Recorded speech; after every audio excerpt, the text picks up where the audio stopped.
హైదరాబాద్లో వర్షం మళ్లీ మొదలైంది. నాంపల్లి, హిమాయత్ నగర్, మెహదీపట్నం ప్రాంతాల్లో వర్షం కురుస్తోంది. గచ్చిబౌలి, రాయదుర్గం, కోకాపేట ప్రాంతాల్లో జోరుగా వర్షం పడుతోంది. ప్రజలు అప్రమత్తంగా ఉండాలని, అత్యవసరమైతేనే బయటికి రావాలని పోలీసులు సూచించారు. దీనికి సంబంధించి మనకి మరింత ఇన్ఫర్మేషన్ మా కరెస్పాండెంట్ రామనరేష్ అందిస్తారు. రామనరేష్, ఏంటి ప్రస్తుత పరిస్థితి ఎలా ఉంది? మరి ఇప్పుడు రేవంత్ రెడ్డి ప్రభుత్వం కూడా ఆల్రెడీ చాలా సూచనలు చేసింది. హైడ్రా యొక్క సహకారం అనేది మరువలేనిది. ఏంటి మీ దగ్గర ఉన్న అప్డేట్స్ ఏంటి?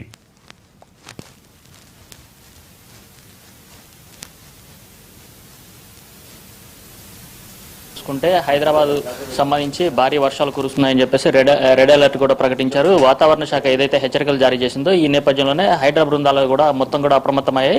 దీనికి సంబంధించి అంటే హైదరాబాద్ లో వర్షాలు, అదేవిధంగా హైడ్రా బృందాలు చేపడుతున్న కార్యక్రమాలు ఏంటనేది మనం తెలుసుకుందాం. ప్రధానంగా మనతో పాటు హైడ్రా కమిషనర్ రంగనాథ్ గారు మనతో పాటు ఉన్నారు. సార్ చెప్పండి, అంటే హైదరాబాద్ లో భారీ వర్షాలు అని చెప్పేసి వాతావరణ శాఖ హెచ్చరికలు చేసింది. అంటే ఈ రోజు, రేపు, ఎల్లుండి 3 రోజుల పాటు భారీ వర్షాలు అని చెప్పేసి దీనికి సంబంధించి హైడ్రా బృందాలు ఏ విధంగా ముందుకు వెళ్తున్నాయి? మనకి ఆల్రెడీ ఐఎండీ నుంచి మనకి హెవీ రెయిన్ ఫోర్కాస్ట్ అనేది నిన్న ఇచ్చారు, ఈరోజు కూడా ఇచ్చారు.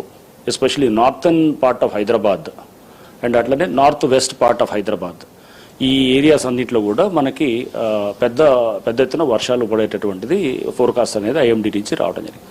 అంటే దీంట్లో ఏ ప్రాంతాలు అంటే ప్రధానంగా మనం చూసే మేడ్చర్లు, నెక్స్ట్ మనకి గాజుల రామవరం, జీడిమెట్ల, నెక్స్ట్ కుకట్పల్లి, పటాన్చేరు, నెక్స్ట్ ఇట్లా గచ్చిబౌలి, రామచంద్రాపురం, ఈ బెల్ట్ అంతా అంటే మనకి నల్లగండ్ల, ఈ బెల్ట్ అంతా కూడా మనం చూస్తే కనుక హెవీ రెయిన్ పట్టడానికి ఛాన్సెస్ ఉన్నాయి.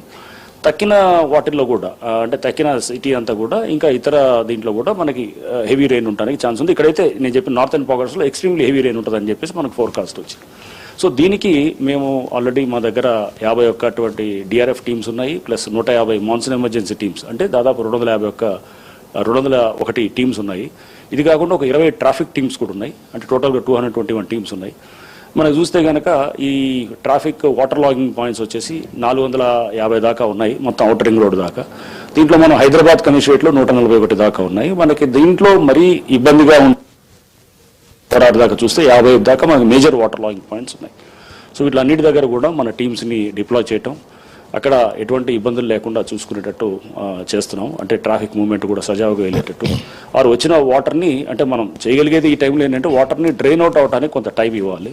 ఎందుకంటే ఇంత హెవీ రెయిన్ఫాల్కి సిటీ డ్రైన్స్ కానీ నాలా నెట్వర్క్ కానీ అది కేటర్ చేయలేదు కాబట్టి, సో కొంత టైం మనం వాటర్ని నార్మల్గా రిసీడ్ అవ్వడానికి, న్యాచురల్గా రిసీడ్ అవ్వడానికి టైం ఇవ్వాలి. కాబట్టి ఆ టైంలో ఆటోమేటిక్గా ట్రాఫిక్ ఎక్కువ వస్తుంది అనుకోండి, ఈవినింగ్ టైమ్స్లో ఉదాహరణకు అట్లా వచ్చింది అనుకోండి, చాలా పైపోయి హెవీ ట్రాఫిక్ జామ్స్ అయ్యి అది ఒక క్యాన్సర్ లాగా అన్ని జంక్షన్స్కి స్ప్రెడ్ అయిపోతుంది అనమాట. అంటే సార్ ఇటీవల కురుస్తున్న అంటే వర్షాలు, హైదరాబాద్లో కురుస్తున్న వర్షాలు దాదాపు 3-4 రోజుల పాటు కురిసిన వర్షాలకే ట్రాఫిక్ బాగా జామ్ అవడం కానీ, అదేవిధంగా మెట్రో స్టేషన్ దగ్గర అమీర్పేట మెట్రో స్టేషన్ కానీ, ఇటు రాజ్భవన్ రోడ్ కానీ, అదేవిధంగా మలక్పేట రైల్వే అండర్ గ్రౌండ్ దగ్గర కానీ మొత్తం కూడా వాటర్ నిలిచిపోతుంది, పూర్తిగా ట్రాఫిక్ జామ్ అవుతున్న పరిస్థితి. వీటికి పరిష్కారంగా ఏం చూపిస్తున్నారు? సో ఈ అన్ని ప్రాంతాల్లో మీరు చూస్తే కనుక అంటే వీటికి లాంగ్ టర్మ్ ఇంటర్వెన్షన్స్ కావాలి, బట్ షార్ట్ టర్మ్గా మనకు అక్కడ ఏంటంటే హెవీ డ్యూటీ జనరేటర్స్ పెట్టడం జరిగింది. ఇప్పుడు రాజమోహన్ రోడ్ ఫర్ ఇన్స్టెన్స్ అక్కడ సంపు అట్లది కూడా ఒకటి తీసుకొని చిన్న హోల్డింగ్ ఒక సంప్ అనేది, ప్లస్ మన హెవీ డ్యూటీ జనరేటర్స్ కూడా వాటర్ పంప్స్ కూడా పెట్టడం జరిగింది. అండ్ మన టీమ్స్ కూడా అక్కడ రెడీగా ఉండి అప్రమత్తంగా ఉండి అక్కడే దాన్ని ఇమీడియట్గా ఏమన్నా పైన చెత్త అది వస్తే కనుక ఆయన్ని క్లియర్ చేసుకుంటూ ఆ మాన్హోల్స్ ఆ టైంలో వాటర్ ఏదైతే కనుక క్యాచ్ పిట్స్ని ఇమీడియట్గా వాటర్ వెళ్ళేటటువంటి విధంగా అక్కడ కూడా రెడీగా ఉంటే కనుక మనకి చాలా వరకు కొంతవరకు అంటే పూర్తిగా దీని పరిష్కారం అవుతుందని కాదు కానీ కొంతవరకు మనం చేయగలుగుతాం.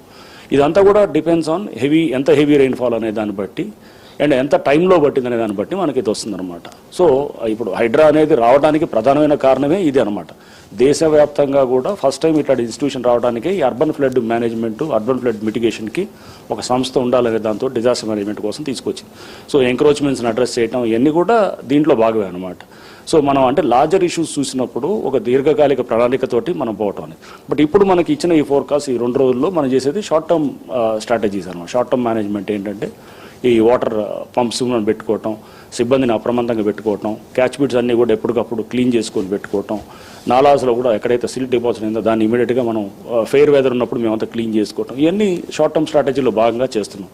సిబ్బందిని అక్కడ ఉండేటట్టు మనం చేయటం, షిఫ్ట్స్ అయినా కానీ కూడా వాళ్ళు షిఫ్ట్స్లో కూడా వాళ్ళు ఉండేటట్టు చూసుకోవటం, ఇవన్నీ కూడా this are the short term స్ట్రాటజీలో భాగంగా అవన్నీ కూడా మేము ఎన్షూర్ చేస్తున్నాం. సార్, ప్రధానంగా చూసుకుంటే హైదరాబాద్లో ఐటీ కారిడార్కి వచ్చేసి ట్రాఫిక్ సమస్యలు ఎక్కువగా ఉంటున్నాయి. అంటే ఒక గంట పాటు వర్షం కురిస్తే దాదాపు 5-6 గంటల పాటు ట్రాఫిక్ ఇబ్బందులు ఎదురవుతున్నాయి. వీటి పరిష్కారానికి చర్యలు తీసుకుంటున్నాయి. లేదు, దీనికి మనము ఇవన్నీ కూడా అందరూ అంటే ఉత్తి ప్రభుత్వ ఏజెన్సీలు ఒకటి అనుకుంటే సరిపోదండి. ఇట్లాంటి ఈ డిజాస్టర్స్ అన్నింటిని వీటిని మనం హ్యాండిల్ చేయాలంటే కనుక పబ్లిక్ నుంచి కూడా పెద్ద ఎత్తున పార్టిసిపేషన్ చాలా అవసరం అన్నమాట. సో అందుకోసమే ఐటీ ఎంప్లాయీస్ చాలామంది కూడా ఇప్పుడు వాళ్ళు వర్క్ ఫ్రమ్ హోమ్ చేస్తున్నట్టుగా కూడా మనకి తెలిసింది.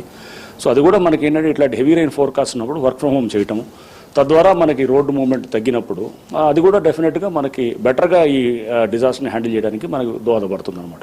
అట్లానే స్కూల్స్ కూడా హాఫ్ డే లీవ్ ఇచ్చారు, సెలవు ఇచ్చినప్పుడు కూడా అది కూడా మనకి పబ్లిక్ చాలామంది రోడ్స్ మీద వచ్చేది తగ్గుతుంది. సో మనం కూడా ఈ టైంలో ఏం చేయాలి, ఐఎండి నుంచి ఒక అలర్ట్ ఉన్నప్పుడు అందరం కూడా వీలైనంతవరకు మనం అన్నెసరీ రోడ్డు మీద మూవ్మెంట్ చేయడం అనేది అది చేయకుండా వీలైనంతవరకు కట్టేలు చేయాలి. అవసరం అనుకుంటే తప్ప రోడ్డు మీదకి మనం వచ్చి మూవ్మెంట్ చేయాల్సినది చేయకుండా చూసుకోవాలి. లేకపోతే అనవసరంగా మనం అక్కడ ప్రాబ్లంకి మనం కూడా యాడ్ చేసిన వాళ్ళం అవుతాం అనమాట. అండ్ అట్లానే మనకి లో లయింగ్ ఏరియాస్ అంటే ముంపు గురయ్యేటటువంటి ప్రాంతాలు ఉంటాయి. ఏదైతే కనుక ఈ లో లయింగ్ ఏరియాస్లో ఉన్నవారు ఉంటారో వాళ్ళకి తెలుసు ఎప్పుడు కూడా అక్కడ వాటర్ వస్తే వర్షం అక్కడ వస్తుంది. అటువంటి వాళ్ళు ఏం చేయాలి, వెంటనే అప్రమత్తం అయ్యి వాళ్ళు సేఫ్ ఉన్నటువంటి ఏరియాస్లోకి మూవ్ అవ్వటం, అంటే నెక్స్ట్ ఫస్ట్ ఫ్లోర్కో లేకపోతే వాళ్ళు వేరే దానికి మూవ్ అయ్యి దానికి చేయటం అనేది. ఇవన్నీ ఎందుకు వస్తున్నాయంటే కనుక ఇవన్నీ గతంలో లో లయింగ్ ఏరియాస్ అంటే మనం చూస్తే కనుక ఇప్పుడు మేము మన మైత్రివనంది వాటర్ లాగింగ్ ప్రాబ్లమ్ స్టడీ చేస్తున్నప్పుడు కృష్ణనగర్ అనేది అక్కడ ఒక చెరువు ఉండింది అనేది సర్వే ఆఫ్ ఇండియా టోపో షీట్లో చూడటం జరిగిందనమాట. అంటే అది ఆ ఏరియా ఎప్పుడు కూడా నిత్యం మనం దాంట్లో నీళ్ళు కృష్ణనగర్లో మనం చూస్తున్నాం వాటర్ లాగింగ్ అనేది చాలా తీవ్రమైన సమస్యగా ఉంటుంది. సో అక్కడ ఇప్పుడు అది కాలనీ అయిపోయింది. సో దానికి మనం చేయగలిగేది కూడా ఏంటి లేదు. అట్లానే చాలా చోట్ల కూడా మనం ఎంక్రోచ్మెంట్స్ అవ్వడంతో కూడా చెరువులన్నీ మాయమైనాయి అనమాట. సో ఆ ప్రాంతాలు ఎక్కడైతే కనుక ఎంక్రోచ్మెంట్ అయ్యి లో లయింగ్ ఏరియాస్లో చెరువు ఉండాల్సిన ప్లేస్లో కాలనీస్ వచ్చాయో అవన్నీ న్యాచురల్గా ఇప్పుడు వాటర్ లాగింగ్ లేకపోతే అక్కడ ఫ్లడ్డింగ్ అవ్వడానికి ఛాన్సెస్ ఉంటాయి అన్నమాట. బట్ వీటిల్ని మనం చెక్ చేయాలంటే కనుక మనం డెఫినెట్గా లాంగ్ టర్మ్ స్ట్రాటజీస్ అనేది పెట్టుకుంటూ దానికోసం మేము హైడ్రా అనేది అండ్ ఇతర ఏజెన్సీస్ లైక్ జిహెచ్ఎంసీ హెచ్ఎండిఏ తోటి పనిచేస్తున్నాం. బట్ ఇప్పుడు మనం చూడాల్సింది ఏంటంటే ఇటువంటి ఫ్లడ్ వచ్చేటటువంటి ప్రాంతాల్లో పబ్లిక్ కూడా అప్రమత్తంగా ఉండి జాగ్రత్తగా ఉండాలి. చాలా సందర్భాల్లో యూత్ కూడా ముందుకొచ్చి వాళ్ళు కూడా వాలంటీర్స్గా ఉండి పనిచేసిన సందర్భాలు చాలా చూసాం.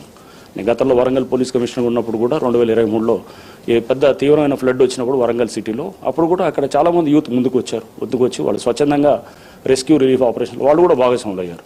మేము కూడా మా వైపు నుంచి అంతా అప్రమత్తంగా పెట్టుకుని బోట్స్ కూడా ఇప్పుడు మా దగ్గర ఎన్డీఆర్ఎఫ్తో పాటు మా దగ్గర 9 బోట్స్ ఉన్నాయి, ఎన్డీఆర్ఎఫ్ దగ్గర 6 బోట్స్ ఉన్నాయి. సో వాళ్ళందరూ కూడా ఈ బోట్స్ రెడీగా పెట్టుకున్నాం, జనరేటర్స్ మోటార్స్ ఎక్విప్మెంట్ పెట్టుకున్నాం. ఈవెన్ అవసరం అనుకుంటే కనుక కొన్ని జేసీబీలు లేకపోతే డోజర్స్ కూడా రెడీగా పెట్టుకుని ఎక్కడైతే కనుక వాటర్ ఫ్లో మూవ్మెంట్కి అడ్డుపడుతున్నటువంటి బిల్డింగ్ కానీ లేకపోతే ఏమన్నా గోడలు కానీ లేకపోతే ఏమన్నా ఇతర స్ట్రక్చర్స్ ఏమైనా ఉంటే కనుక వాటిని వెంటనే కూల్చివేయడం జరుగుతుంది అనమాట.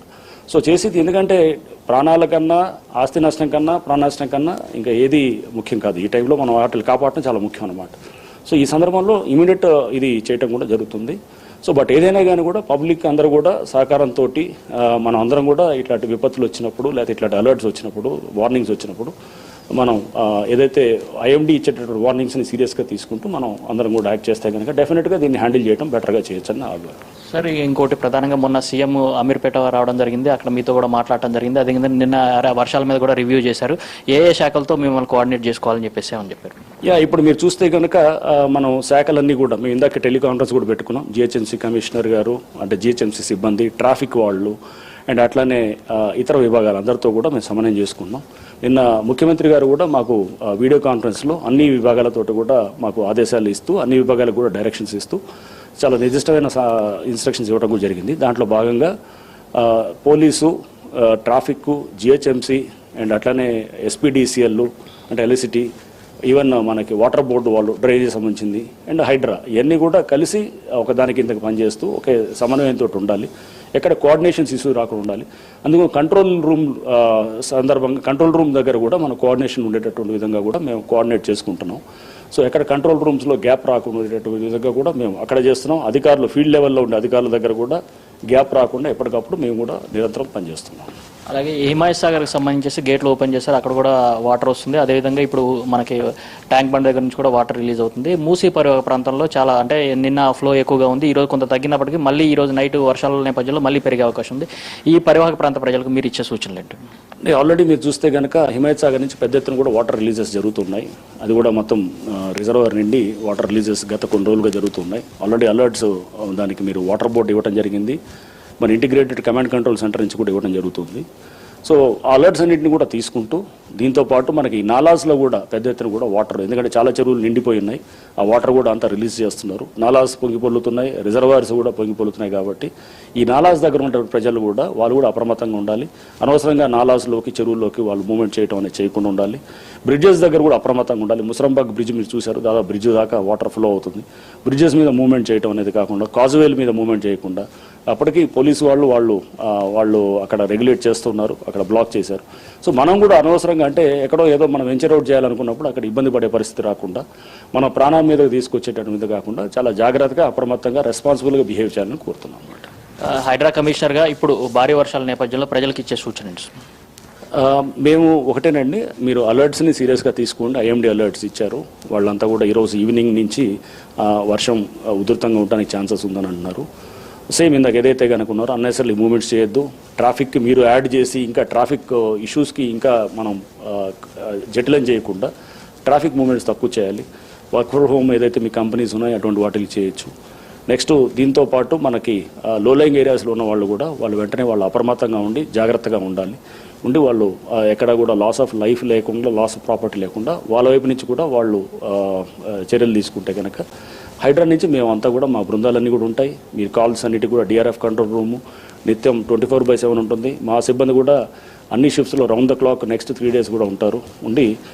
అందరినీ కూడా మేము అలా ప్లాన్ చేసుకోవడం జరిగింది విత్ జిహెచ్ఎంసీ తోటి అండ్ ఇతర విభాగాలతోటి, అంటే ఎలక్ట్రిసిటీ బోర్డు, ఇంకా అదే మన ఎస్పీడీసీఎల్ కానీ, డ్రైనేజ్ సంబంధించిన వాటర్ బోర్డు కానీ, ట్రాఫిక్ పోలీస్ కానీ, local law and order police కానీ అందరితో మేము సమన్వయం చేసుకుంటాం. 24/7 అన్ని విభాగాలు కూడా ఉండేటటువంటి విధంగా కూడా మేము ప్లాన్ అవుట్ చేసుకున్నాం. మీరు ఏది ఇబ్బంది ఉన్నా కానీ కూడా మీరు మా కంట్రోల్ రూమ్స్ కూడా మీరు తెలియపరచవచ్చు అని చెప్పి కూడా రిక్వెస్ట్ చేస్తున్నాం. మొత్తంగా చూసుకుంటే హైదరాబాద్ వాతావరణ శాఖ ఏదైతే